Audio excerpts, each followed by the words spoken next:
Hello, this is Dr. Grande. Today's question is, can I analyze the case of Donald Cline?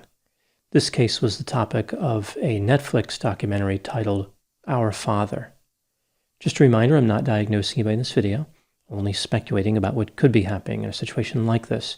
If you enjoy this video, please like it, subscribe to my channel, and consider supporting me on Patreon.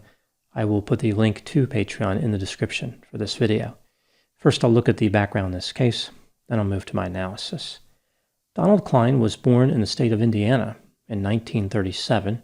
He graduated from Indiana University with a bachelor's degree and then from the university's medical school. He completed his internship at a Methodist hospital and served in the Air Force for a few years. Donald Cline opened a fertility clinic in Indianapolis sometime around 1972. His clinic was extremely successful. He assisted a number of women with fertility issues. Donald was considered a hero to many people. During this time, Donald was also very active as far as his religious beliefs. He was an elder in his church. By all accounts, Donald was a respected member of the community. During the time when he was operating the clinic, Donald used his sperm to inseminate many of his patients. It is believed that he did this from around 1972 to around 1987, not the entire time that he was in business. He did not tell his patients what he was doing. They believed that the product was coming from medical residents and that no one donor would be used more than 3 times. Donald is the biological father of at least 94 children. Initially, nobody was aware of this. Donald operated his clinic until 2009, at which time he retired. In 2015, one of Donald's children used an at-home DNA test kit supplied from the website 23andMe. She wanted to see if she had any siblings. Initially, she found 7. Over time, more siblings were discovered due to her efforts and through DNA testing. Some of these people knew that they were donor-conceived. Others didn't have a clue. Regardless, nobody imagined that they had more than a few siblings out there. Over the next few years, even more siblings were discovered. They started communicating with one another and realized that Donald Cline was their father. Donald admitted that he was the father, but then declined to give a DNA sample. He said that the records were destroyed. In a not-so-subtle way, Donald made it clear that he did not want to be dragged into this whole situation. He was embarrassed and did not want his wife to find out. Donald eventually agreed to sit down with 6 of the half-siblings. They believed that he had a gun on his hip during the meeting. It sounds like it was poorly concealed under his shirt. They said he was emotionless and he walked with a cane.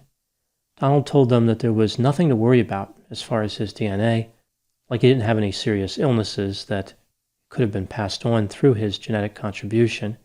Many of the siblings have developed autoimmune diseases, which makes sense given that they believe Donald had rheumatoid arthritis. Under the standards of his clinic when he was running it, he would not have been approved to be a sperm donor. Donald explained that he only used his sperm when no other donor was available. He was trying to help desperate mothers. He asked the children about their professions, I guess kind of like he was a proud father who wanted to see what his incredible DNA had facilitated. Donald's activity was reported to the Attorney General's office. Technically, Donald had not committed any crime, although in 2019 the law changed in Indiana because of this case. During the investigation, the Attorney General's office sent Donald a document to fill out, which asked questions about his activities. He was under no obligation to complete the document, and he should not have. It is the equivalent of talking to the police, which is never a good idea. Donald not only completed the document, he lied about his behavior. He said, quote, I can emphatically say that at no time did I ever use my own sample for insemination, unquote. He went on to say, quote, in fact, if this woman is saying or writing this, I believe she is guilty of slander and or libel, unquote. In 2016, Donald Cline was charged with 2 felony counts of obstruction of justice for lying on those documents.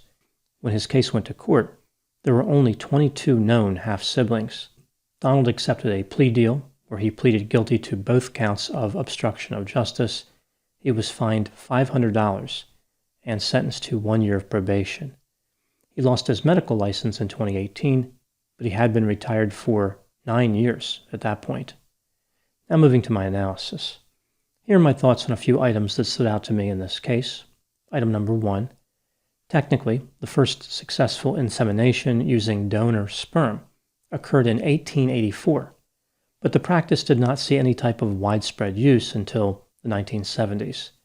There were not a large number of physicians providing those services, and there weren't a lot of regulations in that industry. According to the Netflix documentary, 44 physicians have been caught using their own sperm to inseminate patients. I imagine the actual number is much higher.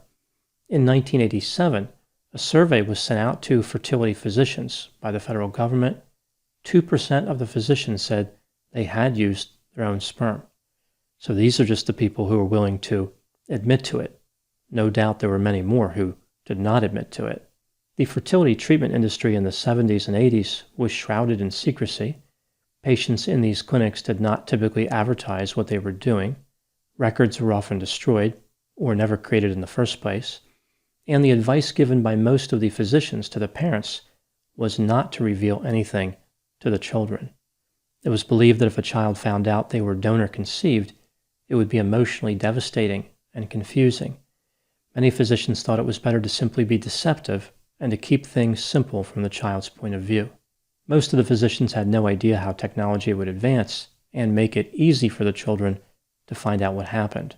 Some of the physicians may have been aware of DNA research. They probably knew that someday a person could be identified by their DNA. But no one could have been able to predict the popularity of the internet and the rise of at-home DNA tests. This brings me to item number 2. Back in the 70s and the 80s, it was not illegal for a fertility physician to use their own sperm. Even these days, it's not illegal in most places. The practice was, however, always a breach of trust, and every provider knew that it was wrong.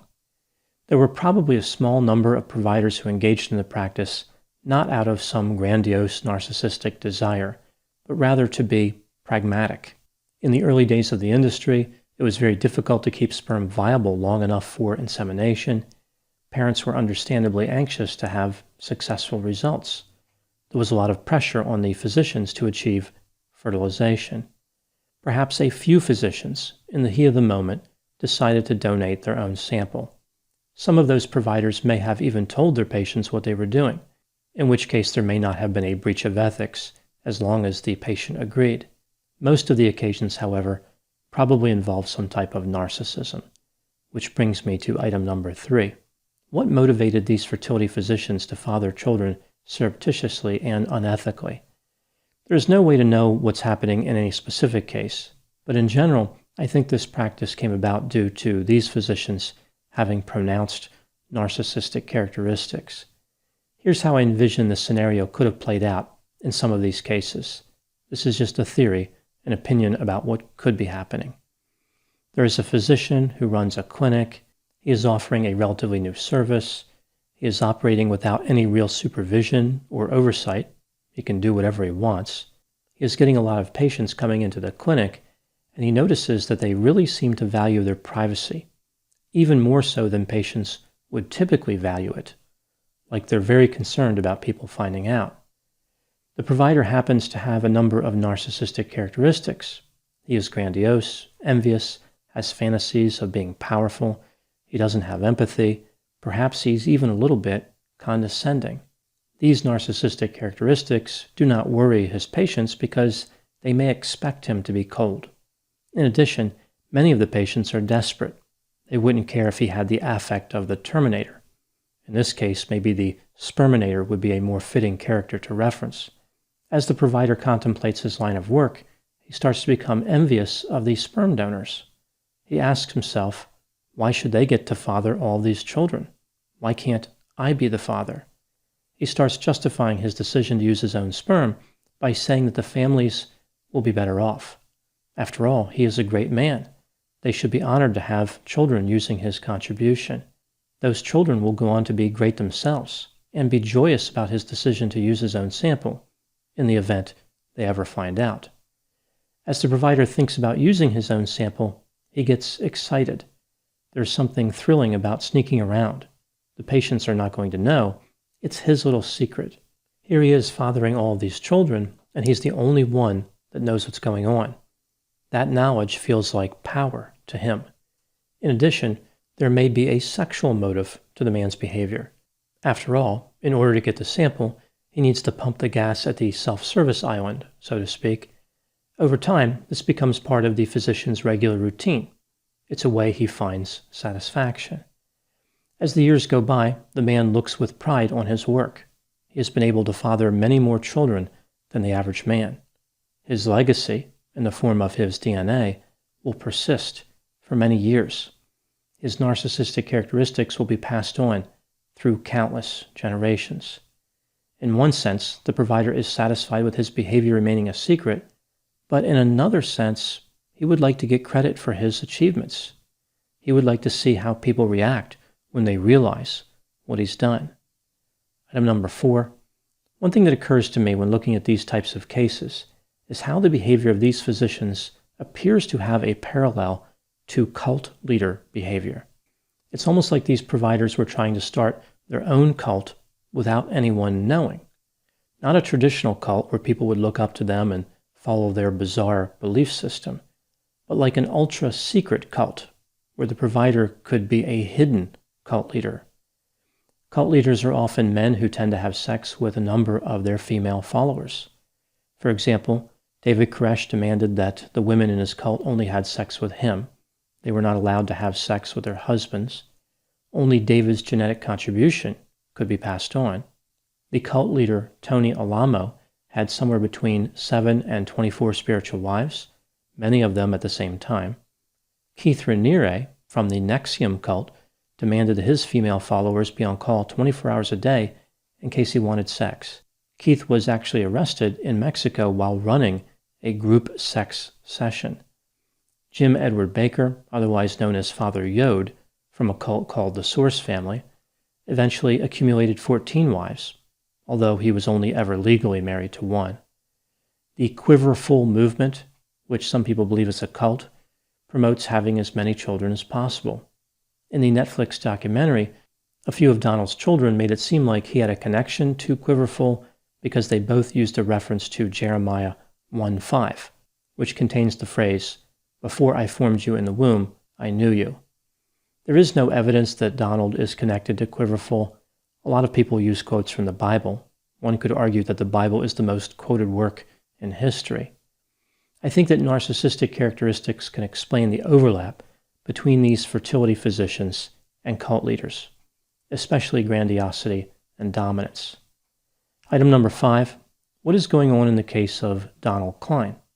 There's no way to know for sure, but here are some observations that people made about him. Donald was described as intelligent, confident, arrogant, and condescending. In his office, he was all business. He did not appear to have a great deal of empathy. In the documentary, Donald was represented as carrying a gun while talking to investigators. As I mentioned, when his children met with him, they reported he appeared to have a gun on his hip. A reporter who interviewed him in a restaurant said that Donald asked her if guns were allowed in the restaurant, like he was trying to let her know that he had a gun. This may have been a clumsy effort to intimidate people, to prove that he was willing to defend himself with force.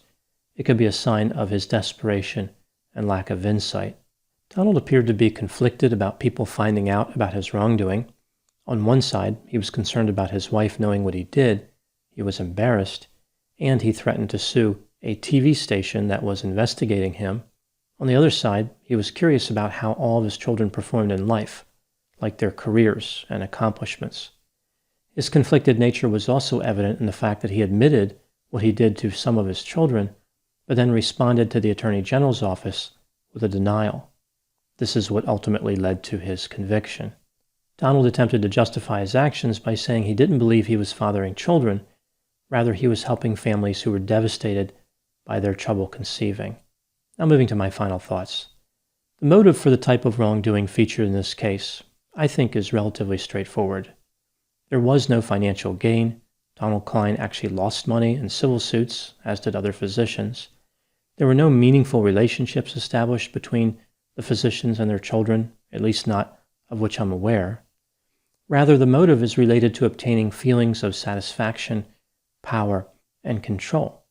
Cases like this offer yet another reminder about the dangers of narcissism and how it can find its way into even the most trusted professions. Those are my thoughts on the case of Donald Cline. Please put any opinions and thoughts in the comment section. They always generate an interesting dialogue. As always, I hope you found my analysis of this topic to be informative. Thanks for watching.